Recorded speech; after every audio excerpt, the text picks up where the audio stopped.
All right. We are back for part four of the life of Saint Anthony the Great. And I just got done having a wonderful afternoon dinner with the wife early in the afternoon on Sunday. And we are just kind of hanging out.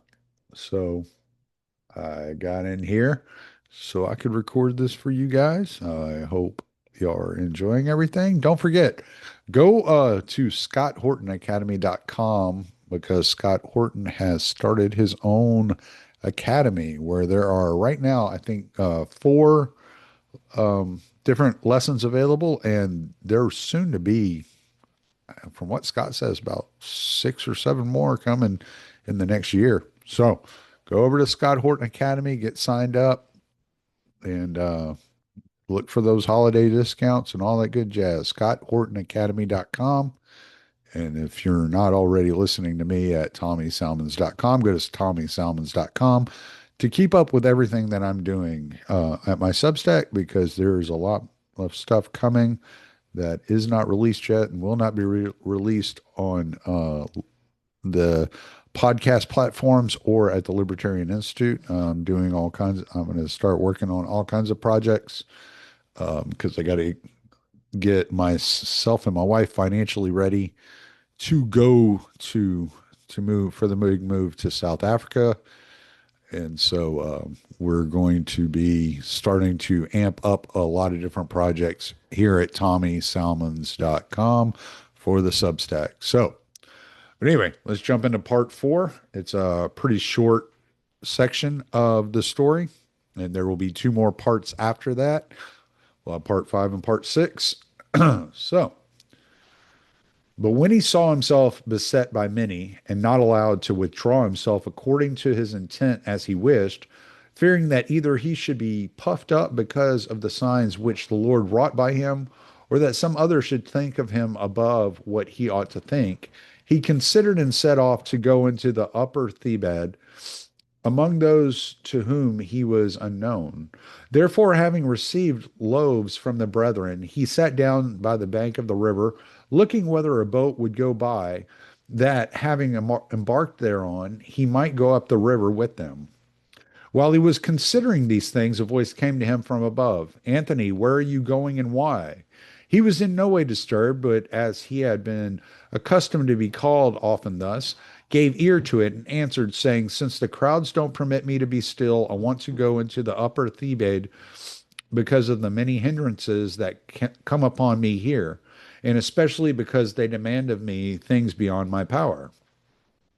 But the voice said unto him, even if you go into the Thebaid, or even if, as you have in mind, you go down to the pasture lands, you will have to endure more, in fact, twice as much toil.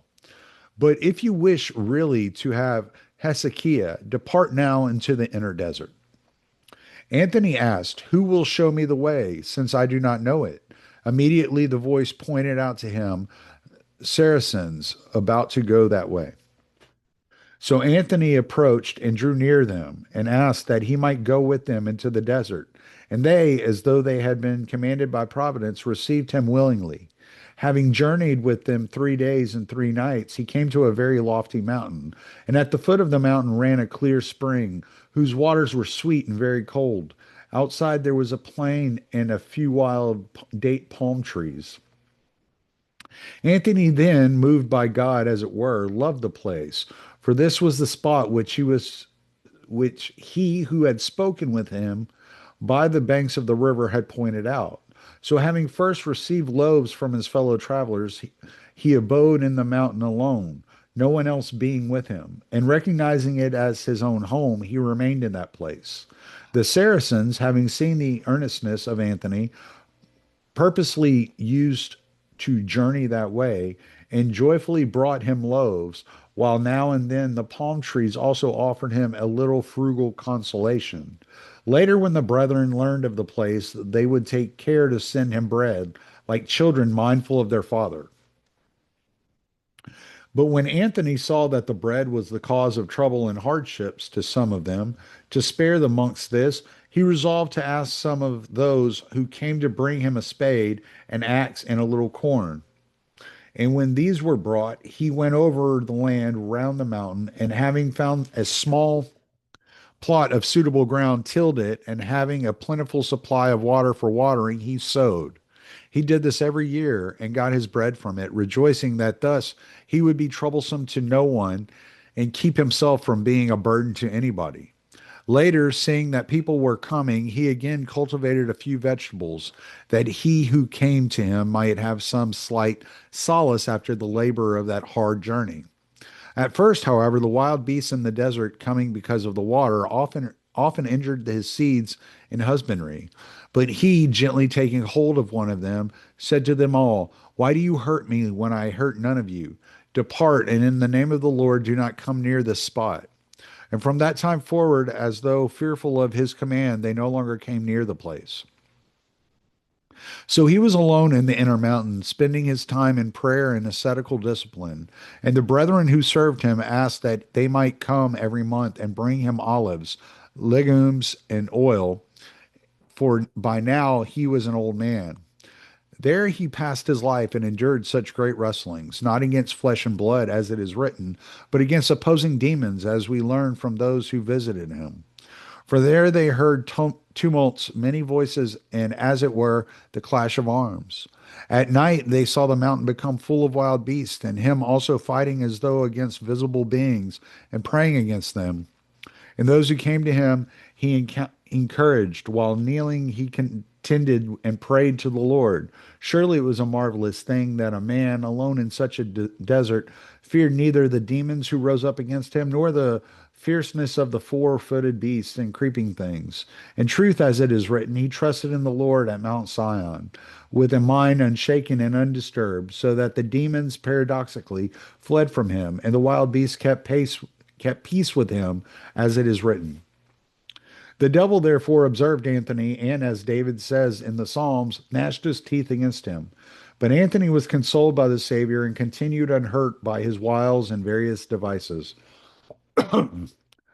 As he was watching in the night, the devil sent wild beasts against him, and almost all the beasts in the desert came forth from their dens and surrounded him.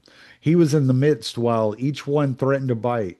Seeing that it was a trick of the enemy, he said to them all, "If you have received power against me, I am ready to be devoured by you. But if you were sent against me by demons, depart, for I am a servant of Christ." When Anthony said this, they fled, driven by his word as with a whip. A few days after, as he was working, for he was careful to work hard, someone stood at the door and pulled the plate which he was working, for he used to weave baskets, which he gave to those who came in return for what they brought him. And rising up, he saw a beast like a man to the thighs, but having legs and feet like those of an ass. And Anthony only signed himself and said, "I am a servant of Christ. If you have been sent against me, behold, I am here." But the beast, together with his evil spirits, fled so fast in its speed that he fell and died.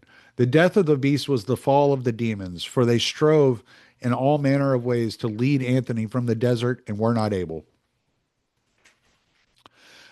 Once being asked by the monks to come down and visit them and their abodes after a time, he journeyed with those who came to him. And a camel carried the loaves and the water for them. For all that desert is dry, and there is no water at all that is fit to drink, save in that mountain from whence they drew the water, and in which was Anthony's cell.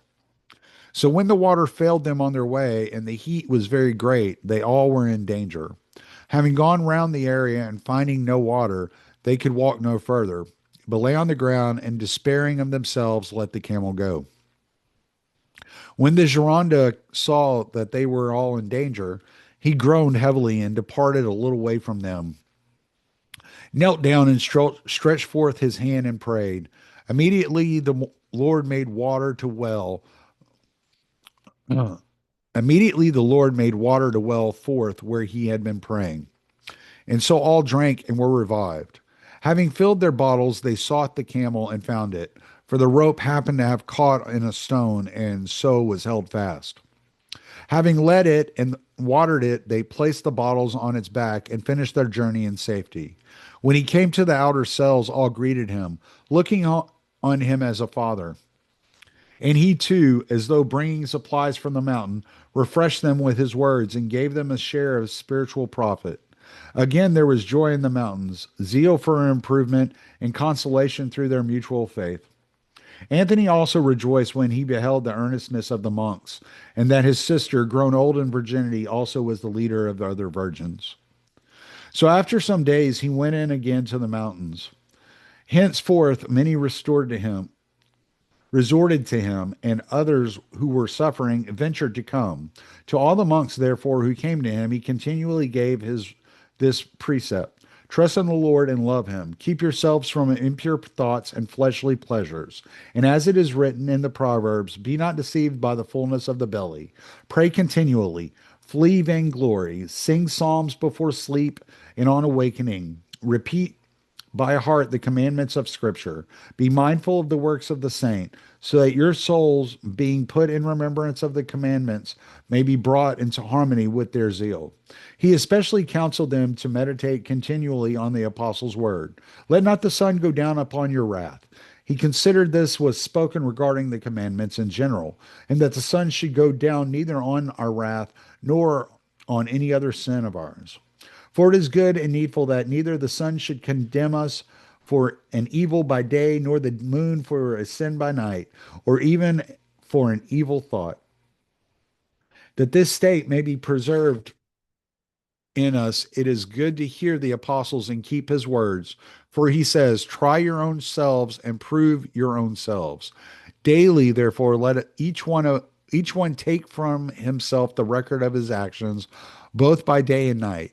If he has sinned, let him cease from it. If he has not, let him be not be boastful. Rather, let him abide in that which is good, without being negligent, nor condemning his neighbors, nor justifying himself, until the Lord come, who searcheth out hidden things.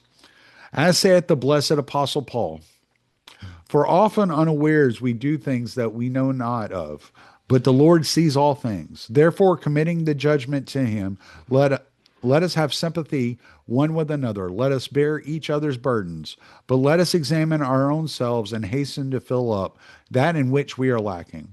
As a safeguard against sin, let the following be observed. Let us each one note and write down our actions and the impulses of our soul, as though we were going to relate them to each other. And be assured that if we are utterly ashamed to have them known, we shall abstain from sin and harbor no base thoughts in our noose. For who wishes to be seen while sinning? Or who will not rather lie after the commission of a sin, through the wish to escape notice? So then, as we would not commit carnal sin while we are looking at one another, so if we record our thoughts as though about to tell them to one another, we shall the more easily keep ourselves free from the vile thoughts through shame, lest they should be known.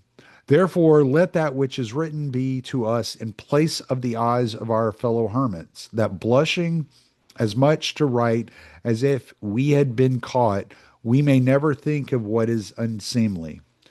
Thus fashioning ourselves, we shall be able to keep the body in subjection to please the Lord and to trample on the devices of the enemy.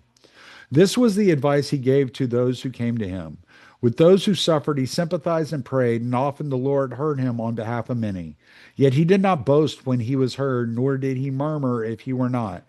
But always he gave the Lord thanks and called upon the sufferer to be patient, and to know that healing belonged neither to him nor to man at all, but only to the Lord, who does good when and to whom he will. The sufferers, therefore, used to receive the words of the Gironda as though they were a cure, learning not to be downhearted, but rather to be long suffering. And those who were healed were taught not to give thanks to Anthony, but to God alone. Okay, as I said, pretty short one, about 7 pages. That's good. I was already stumbling over my words there towards the end. So, y'all have a great week. I hope y'all had a happy Thanksgiving, and we'll be releasing another podcast coming this week. And look forward to Saint Anthony, the life of Saint Anthony the Great, Part 5 next Sunday. So, have a good one.